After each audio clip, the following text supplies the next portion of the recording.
Israel Palestine യുദ്ധം തുടങ്ങിയിട്ട് ഏതാണ്ട് 13 മാസങ്ങൾ കഴിഞ്ഞിരിക്കുന്നു. ഗാസയിലെ ദാരിദ്ര്യത്തിന്റെ കൊടുമുടിയിലാണ് അവർ ദുരിതത്തിന്റെ അങ്ങേയറ്റം കടന്നുപോയിക്കൊണ്ടിരിക്കുന്നത്. യുദ്ധം ഒരിക്കലും ആൾക്കാർക്ക് സമൃദ്ധി നൽകില്ല. തീർച്ചയായിട്ടും അത് ഏത് രാജ്യങ്ങൾ തമ്മിലായാലും അവിടെ പട്ടിണിയും ദുരിതവും ദുരന്തമുഖങ്ങളും തന്നെയായിരിക്കാം. ഈ പ്രശ്നങ്ങളുടെ എല്ലാം തുടക്കം ഏതാണ്ട് 2023 ഒക്ടോബർ 26-ന് ഇസ്രയേലിലേക്ക് ഹമാസ് എന്ന തീവ്രവാദ സംഘടന ആക്രമണം നടത്തിയതിനു ശേഷമാണ്. അതുവരെ വലിയ കുഴപ്പമില്ലാതെ ഇരുവരും തമ്മിൽ പ്രശ്നങ്ങൾ ഉണ്ടായിരുന്നെങ്കിലും ഈ ഇസ്രായേലും പാലസ്തീനും തമ്മിലും പണ്ട് തൊട്ടേയുള്ള പ്രശ്നങ്ങൾ ഉണ്ടായിരുന്നെങ്കിൽ പോലും ഒരു സമാധാനത്തിൽ പോയിക്കൊണ്ടിരുന്ന ഒരു സമയത്താണ് ഒരു പ്രകോപനവും ഇല്ലാതെ ഹമാസ് എന്ന തീവ്രവാദ സംഘടന, ഈ പാലസ്തീനിലെ തീവ്രവാദ സംഘടന ഒരു ആഹ്ലാദ പ്രകടനം നടത്തിക്കൊണ്ടിരുന്ന ജനതയുടെ മേൽ 5000-ൽ പരം റോക്കറ്റുകൾ വിക്ഷേപിക്കുകയും അതിൽ നിന്ന് ഏതാണ്ട് 1000-ലധികം ആൾക്കാർ അവിടെ കൊല്ലപ്പെടുകയും ചെയ്യുന്നുണ്ട്. നിരപരാധികളായ 1000-ലധികം ഇസ്രായേലികളെ, പാലസ്തീൻകാർ ഏതാണ്ട് 300 പേരോളം കൊല്ലപ്പെടുകയുണ്ടായി. എന്തിലും ഇസ്രായേലികൾ കൊല്ലപ്പെടുകയുണ്ടായി. അതിൽ പാവപ്പെട്ട സ്ത്രീകൾ, കുട്ടികളാണ് അതിൽ ഏറ്റവും കൂടുതൽ കൊല്ലപ്പെട്ടതെന്ന് അറിയപ്പെടുന്നത്.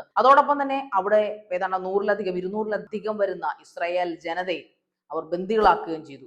ബന്ദികളാക്കുക, കുഞ്ഞുങ്ങളെ തട്ടിക്കൊണ്ടു പോവുക, സ്ത്രീകളെ റേപ്പ് ചെയ്യുക, അങ്ങനെയുള്ള എല്ലാ പരിപാടികളും ഹമാസ് ആ ക്രൂരത നിറഞ്ഞ ആ രാത്രി അല്ലെങ്കിൽ ആ ഒരു ദിവസം ഇസ്രായേലിക്ക് ഒരിക്കലും മറക്കാൻ സാധിക്കുമായിരുന്നില്ല. അങ്ങനെ ഒരു വേദന സമ്മാനിച്ചതിന്റെ അതിൽ നിന്ന് ഉയർത്തെഴുന്നേറ്റുകൊണ്ടാണ് ഇസ്രായേൽ പാലസ്തീനെതിരെ ആക്രമണം അഴിച്ചത്. അപ്പോഴും ഇസ്രായേലി ജനത അല്ലെങ്കിൽ ഇസ്രായേലിന്റെ ഭരണകർത്താക്കൾ പറയുന്നുണ്ട്, ഞങ്ങൾ ഒരിക്കലും പാലസ്തീൻ ജനതയ്ക്കെതിരെയല്ല ആക്രമണങ്ങൾ അഴിച്ചുവിടുന്നത്. ഞങ്ങൾ എല്ലായ്പ്പോഴും ഈ ഭൂമുഖത്ത് നിന്ന് തീവ്രവാദികളെ, ഭീകരവാദികളെ തുടച്ചു നീക്കാനുള്ള ശ്രമമാണ്. അതിന് ഇനി ഏതറ്റം വരെയും പോകാൻ ഞങ്ങൾ തയ്യാറാണ്. അങ്ങനെ അതുകൊണ്ട് തന്നെ അവരത് അക്ഷരാർത്ഥത്തിൽ നടപ്പിലാക്കുകയായിരുന്നു. പാലസ്തീനിലെ കൊടികെട്ടി വാണിരുന്ന ഹിസ്ബുള്ളയും ഹമാസിന്റെ ഈ കൊടികെട്ടിയ നേതാക്കന്മാർ, ഹിറ്റ്ലിസ്റ്റിലുണ്ടായിരുന്ന നേതാക്കന്മാർ എല്ലാവരെയും, ഏതാണ്ട് ഒട്ടുമിക്ക ആൾക്കാരെ, പ്രധാനപ്പെട്ട പ്രമുഖ നേതാക്കന്മാരെ എല്ലാം വധിച്ചുകൊണ്ടാണ് ഇസ്രായേൽ ഇതിന് മറുപടി നൽകിയത്.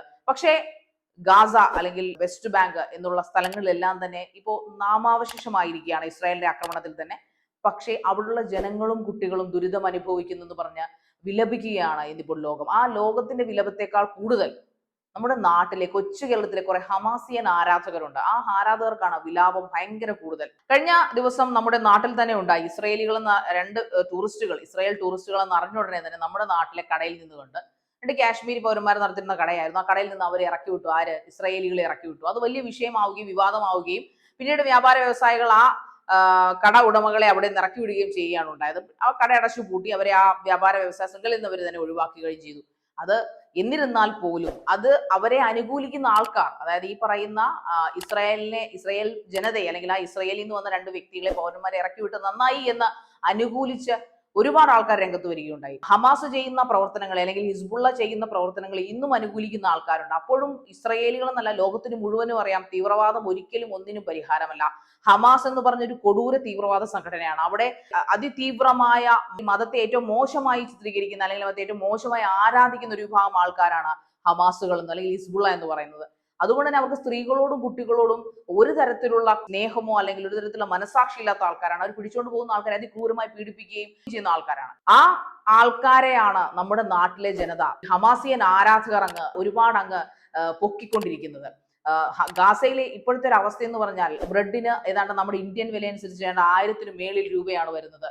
അതായത് അവിടെ ബ്രെഡിന്റെയൊക്കെ ലഭ്യതയില്ല, ഗോതമ്പ് പൊടി ഇല്ല. അതോടൊപ്പം തന്നെ ആശുപത്രികൾ ഏതാണ്ട് 3-4 ദിവസം, 2 ദിവസം കൂടി ഉണ്ടാവുക എന്നൊക്കെയാണ് UN റിപ്പോർട്ട് ചെയ്യുന്നത്. ആക്രമണങ്ങൾ കണ്ടിന്യൂസ് ആയിട്ട് തുടരുന്നുണ്ട്. ഹമാസ് അങ്ങോട്ടും ആക്രമിച്ചുകൊണ്ടിരിക്കുകയാണ്. ഇസ്രായേൽ ജനത ഒന്ന് അടങ്ങിയപ്പോൾ അല്ലെങ്കിൽ ഇസ്രായേൽ ഭരണകൂടം ഒന്ന് അടങ്ങിയപ്പോൾ ഹമാസിന്റെ ആൾക്കാർ അങ്ങോട്ട് ഉള്ള വാൽ കഷ്ണങ്ങളെല്ലാം അവരെ ആക്രമിക്കുന്നുണ്ടെങ്കിലും ഇസ്രായേൽ തന്നെ എല്ലാം കൃത്യമായി മറുപടി കൊടുക്കുന്നു. അപ്പോഴും അദ്ദേഹത്തിന്റെ ഭരണാധികാരികൾ അല്ലെങ്കിൽ ഇസ്രായേലിന്റെ ഭരണാധികാരികൾ എന്ന് പറയുന്നത് പോലെ ഞങ്ങൾ അവിടുത്തെ ജനങ്ങളോട്, പ്രത്യേകിച്ച് ലോക്കൽസ് ആയ യഥാർത്ഥ പാലസ്തീനികളോട് പറയാറുണ്ട്, നിങ്ങൾ ഇവിടുന്ന് ഒഴിഞ്ഞു പോവുക, ഇത് യുദ്ധ മേഖലയാണ്, നിങ്ങൾ പോകണം. അവരെ എല്ലാം അവിടുന്ന് ഒഴിപ്പിച്ചതിന് ശേഷമാണ് ഞങ്ങൾ യുദ്ധം ചെയ്യാറുള്ളത്. പിന്നെ മരണപ്പെടുന്നതിൽ കൂടുതലും ലിസ്റ്റ് എടുത്ത് നോക്കുവാണെങ്കിൽ ഹമാസിയൻ ഭീകരരോ ഹമാസിനെ സപ്പോർട്ട് ചെയ്യുന്നവരോ ഹമാസിൻ തീവ്രവാദികളെയാണ് ഈ മരണപ്പെടുന്ന ആൾക്കാർ കൂടി. നമ്മൾ ലെബനിൽ കണ്ടതാണ്. ലെബനിലെ പേജർ ആക്രമണത്തിൽ കൊല്ലപ്പെട്ട ഭൂരിഭാഗം അല്ലെങ്കിൽ പരിക്കേറ്റ ആയിരക്കണക്കിന് ആൾക്കാരെല്ലാം തന്നെ ഹമാസിൻ സപ്പോർട്ടോ ഹമാസിൻ തീവ്രവാദികളായിരുന്നു എന്നുള്ളത് പത്രമാധ്യമങ്ങളിലൂടെ നമ്മൾ കണ്ടതാണ്. അതോടൊപ്പം തന്നെ അവിടെയുള്ള യഥാർത്ഥ ആൾക്കാർ, അതായത് യഥാർത്ഥ